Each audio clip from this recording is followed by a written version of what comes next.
अस्सलाम वालेकुम। मेरा नाम कदस भट्ट। इस वीडियो में आपके साथ मैं पिछले 24 घंटे की क्रिप्टो मार्केट की लेटेस्ट न्यूज़ अपडेट्स और साथ में मार्केट का अपना तजिया शेयर करूंगा। और आज का दिन डेडिकेट करना चाहिए आइथर नोड्स की टीम को।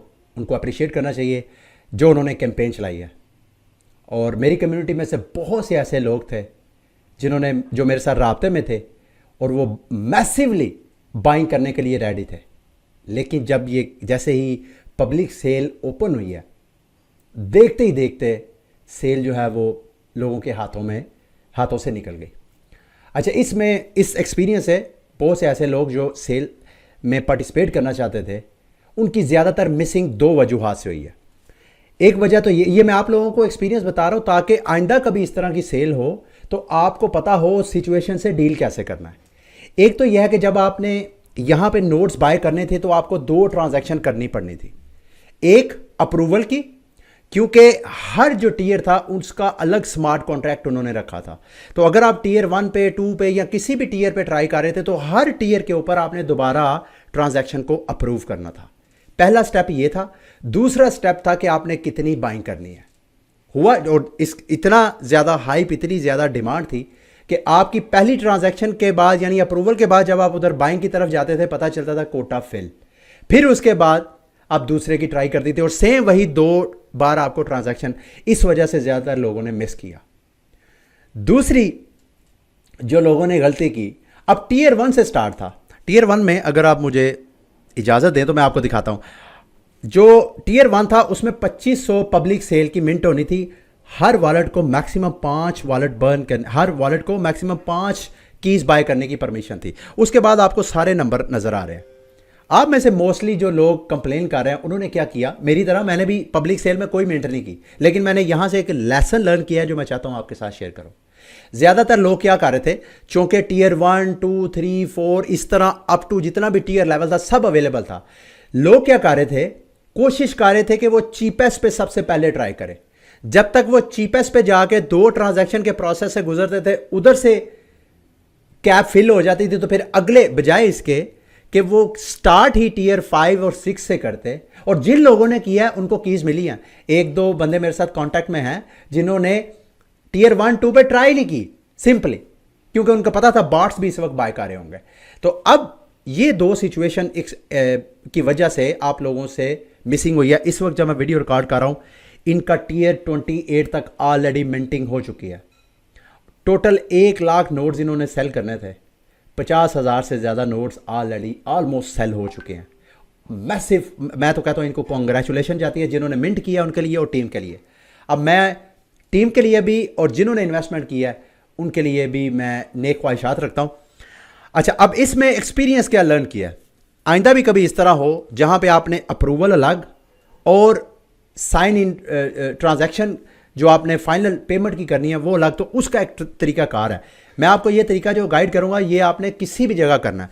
अब ये चूंकि सारी जो डील होनी थी ये होनी थी आर्बिट्रम चेन के ऊपर, तो हर चेन का अपना एक एक्सप्लोरर होता है। ये चूंकि आर्बिट्रम चेन के ऊपर शॉपिंग होनी थी तो आर्बिट्रम चेन का अपना एक एक्सप्लोरर है आरबी चेन के नाम से।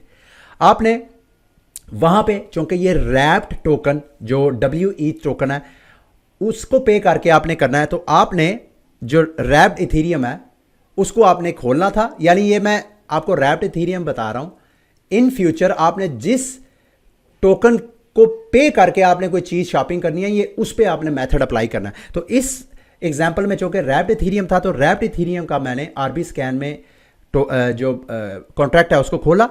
उसके मैं यहां कॉन्ट्रैक्ट्स में आके राइट अ प्रॉक्सी में आया। यहां पे मैंने अपना मेटामास्क वॉलेट जिससे मैंने शॉपिंग किया उसको कनेक्ट किया और यहां पे मेन चीज है, ये चीज जिस मैंने जगह पे शॉपिंग करनी है उसका अपना एक स्मार्ट कॉन्ट्रैक्ट होता है। जैसे कि जैसे मैंने स्टार्ट में आपको बताया हर टीयर का अलग अलग स्मार्ट कॉन्ट्रैक्ट है। जैसे कि टीयर 1 वाइट लिस्ट है, वाइट लिस्ट में तो हमने बाय नहीं करना, हमने पब्लिक सेल में करना था। तो यहां पे पब्लिक सेल का लेट्स से यहां नीचे सारी लिस्ट है, हर टीयर की यहां पे लिस्ट है। आपने उस लिस्ट का यहां पे कॉन्ट्रैक्ट उठाना था और यहां पे आके कॉन्ट्रैक्ट पेस्ट करना था और यहां कितनी आप परमिशन देना चाहते हैं। लेट्स से आपके 1 रैप्ड इथीरियम देना चाहते हैं। अगर आपने आपकी ज़्यादा बाय करनी है तो आपकी अपनी मर्जी है। यहाँ पे आप 5-10 अप्रूवल आपने देनी है, यहाँ पे आप राइट पे क्लिक करें और अपने वॉलेट को ऑलरेडी उन टीयर्स में जिसमें आपने ट्राई करना है, ये लाइव होने से पहले आप कर सकते हैं काम, क्योंकि अगर आप लाइव होने में करेंगे तो आपको 2-2 बार ट्रांजैक्शन करने पड़ेगी और इस वजह से आपकी मिसिंग होगी। तो ये मेरे दोस्तों भाइयों तरीका है, नेक्स्ट टाइम के लिए आपने याद रखना है। ठीक है, अब मार्केट की अपडेट्स की तरफ आते हैं। मार्केट में काफ़ी पैनिक है और पैनिक होगा क्यों नहीं, क्योंकि बीटीसी की प्राइस फिर दोबारा ऑलमोस्ट 60,000 की प्राइस को टच करके 60,700 समथिंग तक आई है। मैंने आपको बताया था 2-3 दिन पहले अली चार्ट्स के थ्रू बताया था कि 60,000 पे बीटीसी की मेजर सपोर्ट है। उम्मीद है कि वहाँ से प्राइस दोबारा रिकवरी करेगी और अगर वो भी ब्रेक हो जाती है तो फिर नेक्स्ट जो टारगेट है वो 56,000 का हो सकता है। फिलहाल जब मैं वीडियो रिकॉर्ड कर रहा हूँ बीटीसी की प्राइस अगेन 64,000 समथिंग पे पंप हो रही है। अच्छा, ये एकदम यकायक क्यों हुआ है? क्योंकि इत्तेफाक से मंडे वाले दिन से मैं आपके साथ शेयर कर रहा हूँ कि मार्केट में कुछ एनालिस्ट ऐसे हैं जो कि रिट्रेस का एक सिग्नल दे रहे हैं कि हिस्टोरिकली पैटर्न यही है कि हाल्विंग से चंद हफ्ते पहले मार्केट लाजमी रिट्रेस करती है। तो ये नॉर्मल रिट्रेस है, लेकिन उसके साथ साथ मैंने आपको ये भी कहा था कि इस बार चूंकि ट्रेंड थोड़ा सा चेंज हो गया, मार्केट के फंडामेंटल्स थोड़े चेंज हो गया, तो कंप्लीटली हम उस पैटर्न को फॉलो करके ट्रेड्स नहीं ले सकते हैं। वो एक पॉसिबिलिटी है, एक सेकंड थॉट है ट्रेडिंग लेते हुए, लेकिन वो गारंटी नहीं है। लेकिन वो पैटर्न फॉलो हुआ। करंटली बीटीसी की प्राइस जो है 2-3 दिन प्रेशर में रही है। अभी क्या फिर दोबारा ये नीचे रिट्रेस करेगी?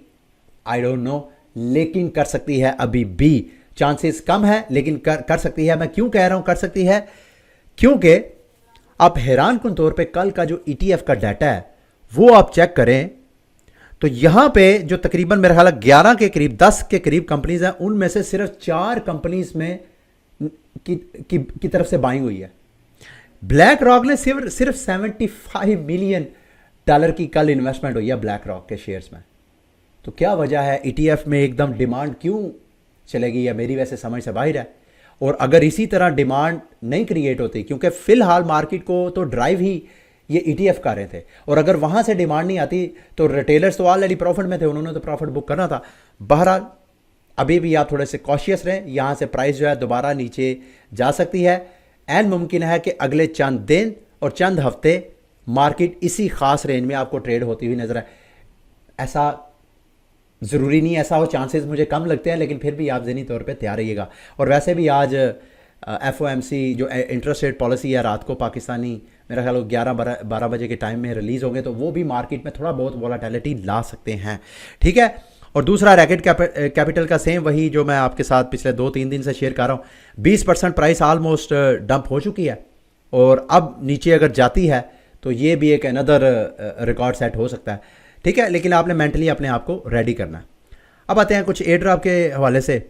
आप लोगों को मैंने बताया था कि इंजेक्टिव के हाइड्रो टोकन की एयर ड्रॉप एलिजिबिलिटी चेक करें। अगर आपको भी मिले हैं टोकन, मुझे 350 हाइड्रो टोकन मिले हैं। एक तो मैंने ये टोकन क्लेम किए हैं और क्लेम करके जो मैंने काम किया मैं वो आपके साथ शेयर करने लगा हूँ ताकि आप भी वो काम कर लें। आपने यहाँ गवर्नेंस में आना है टोकन क्लेम करने के बाद। उसके बाद यहाँ पे आके आपने वो 350 या जितने भी आपको टोकन मिले हैं वो यहाँ पे आप स्टेक कर दें। स्टेक से एंड मुमकिन है इनका जो सीजन 2 होगा उसमें भी आपको एयर ड्रॉप मिले। एक और चीज़ जो मैंने की है वो आप भी कर सकते हैं। मैंने जो इंजेक्टिव टोकन है वो कैपलर वॉलेट के जरिए स्टेक किया था, वहां से मैंने सब अनस्टेक किए हैं। क्यों किए हैं? क्योंकि अब ये हाइड्रो के प्लेटफॉर्म पे लिक्विड स्टेकिंग की ऑप्शन है। वहां पे 21 दिन लगते हैं। 21 दिन बाद मेरे इंजेक्टिव टोकन मेरे पास आ जाएंगे, उनको मैं यहां पे स्टेक करूंगा। एक तो हाइड्रो के जो सीजन 2 के एयर ड्रॉप में उसमें मुझे रिवॉर्ड मिलेगा, एयर ड्रॉप मिलेगा, और दूसरा ये जो लिक्विड टोकन है ये मैं इंजेक्टिव के इकोसिस्टम के ऊपर मजीद यूज़ करके मजीद मैं ट्रेडिंग कर सकता हूं या मजीद एयर ड्रॉप फार्मिंग कर सकता हूं इंजेक्टिव के प्लेटफॉर्म के ऊपर इन टोकन्स का इस्तेमाल करके। ठीक है, उसके अलावा कल मैंने आपको पॉलीहेड्रा के जो जीके टोकन है उसकी शिकायत की थी कि भाई सिर्फ 20 टोकन मिले हैं बहुत से लोगों को, और इथेरियम की गैस फीस को अगर देखें तो ये अच्छा खासा, तो उधर ही अमाउंट चले जाएगी। ये मैं अकेला नहीं था, बहुत से लोगों ने कंप्लेन की है। तो बहरहाल पॉलीहेड्रा ने ये डिसीजन किया है कि ऐसे लोग जिन्होंने अपने टोकन क्लेम कर लिए हैं या अभी नहीं किए हैं वो होल्ड करें। आइंदा वो अगली चेन जब अपनी लॉन्च करेंगे उस चेन में आपको जितने आपने टोकन होल्ड किए होंगे 20 या 20 से कम, वो आपको 10% एक्स्ट्रा टोकन जो है वो रिवार्ड करेंगे, ठीक है। अच्छा, उसके बाद ये वीडियो की डिस्क्रिप्शन में आपके साथ मैं ये लिंक शेयर कर दूंगा इस ट्वीट का। ये जी 50 बंदों में 5000 टोकन डॉलर का गिव अवे कर रहा है। 50 बंदों में करना आपने क्या है, सिंपली रीट्वीट दिस ट्वीट। उसमें रैंडम 50 बंदों को चूज़ करेगा और हर बंदे में $100 का ये गिव अवे करेगा लकी ड्रा। इसी तरह का लकी ड्रा KuCoin के ऊपर भी एक चल रहा है। KuCoin पे भी $1000 का एक रेफल है जिसमें 10 विनर सेलेक्ट होंगे। जो आपने काम करना है यहाँ पे लिखा हुआ है। अगर आपका KuCoin का अकाउंट नहीं है तो वो आपको बनाना पड़ेगा। बाकी इनको ट्विटर वगैरह पे फॉलो करें, और जब आप KuCoin पे अकाउंट बनाएंगे तो why not to use my referral link. तो मेरी वीडियो की डिस्क्रिप्शन में मेरा आपको रेफरल लिंक भी मिल जाएगा, उसको आप ज्वाइन कर सकते हैं।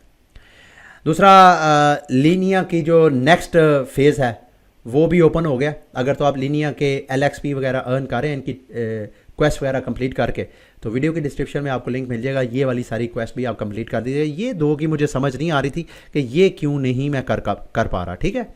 ये इंशाल्लाह इसको मैं बाद में देखूंगा जब फ्री होऊंगा। अच्छा, उसके बाद जी रैंडम कुछ न्यूज़ अपडेट्स हैं वो आपके साथ शेयर करता हूँ। सबसे पहले जेम्स सेफर्ट, ये जो ब्लूमबर्ग के एनालिस्ट हैं जो बिटकॉइन के स्पॉट ETF के हवाले से काफ़ी अपडेट्स वगैरह देते आ रहे थे, उन्होंने थोड़ी सी एक बड़ी डैमेजिंग न्यूज़ दी है इथीरियम के इन्वेस्टर्स के लिए। वो कहते हैं जी कि इथीरियम का स्पॉट ETF के अप्रूवल के चांसेस इंक्रीजिंगली थिन। उनकी नज़र में बहुत मुश्किल है कि इथीरियम के का स्पॉट ETF मई में अप्रूव हो जाएगा। उसकी वजह उन्होंने ये बताई है कि जो SEC है, जब बिटकॉइन का स्पॉट ETF उन्होंने अप्रूव करना था तो वो बार बार इन कंपनीज़ के साथ राब्ते में थे, जी ये आपका इशू है, इसको रिजॉल्व करके दोबारा फाइल करें। तो इस बार कोई एक्टिविटी नज़र नहीं आ रही, तो उसको बेस बना के उनकी ओपिनियन है कि शायद मई 2023 में इथीरियम का स्पॉट ETF अप्रूव ना हो। अगर ऐसा होता है तो इथीरियम की प्राइस में अच्छा खासा डंप आ सकता है वक्ती तौर पे। उसको आपने एक अपॉर्चुनिटी लेना है बाइंग के लिए। क्यों मैं कह रहा हूँ, क्योंकि उसके बाद ये जो बड़ी बड़ी कंपनीज हैं एन मुमकिन है ये भी दोबारा अदालत से रजू करें, और वहाँ से जब फैसला आए, जैसे बिटकॉइन के हवाले से आया था, तो SEC मजबूर हो गया, इथीरियम के हवाले से भी वो मजबूर किया जा सकता है। अगली बड़ी न्यूज़, ये चंद हफ्ते पहले मैंने आप दोस्तों के साथ शेयर किया था कि मैंने ओंडो जो टोकन है, जो ये जो मार्केट है हमारी डीप इन वाली मार्केट, उस मार्केट को वो करता है, और उसमें जिस बंदे ने इन्वेस्टमेंट की होगी उसके लिए गुड न्यूज़ है। ब्लैक रॉक ने $100 मिलियन के जो एसेट फंड है वो डिपॉजिट किया इथीरियम की ब्लॉकचेन के ऊपर, और इससे जो मार्केट है रियल वर्ल्ड एसेट्स की टोकनाइजेशन की वो ग्रो करेगी। उसमें से ज़ाहिर बात है अमेरिका में जो सबसे पॉपुलर प्रोजेक्ट है वो ओंडो है, ठीक है। और दूसरा, माइकल सेलर ने अगेन जी 9245 बिटकॉइन फिर मार्केट से बाय किया है 67,382। अब आप हैरान होंगे कि प्राइस तो 62,000-63,000 पे थी, तो इसने क्यों इतना महंगा बाय किया है। भाई OTC डील्स के ज़रिए इसी तरह ही होता है।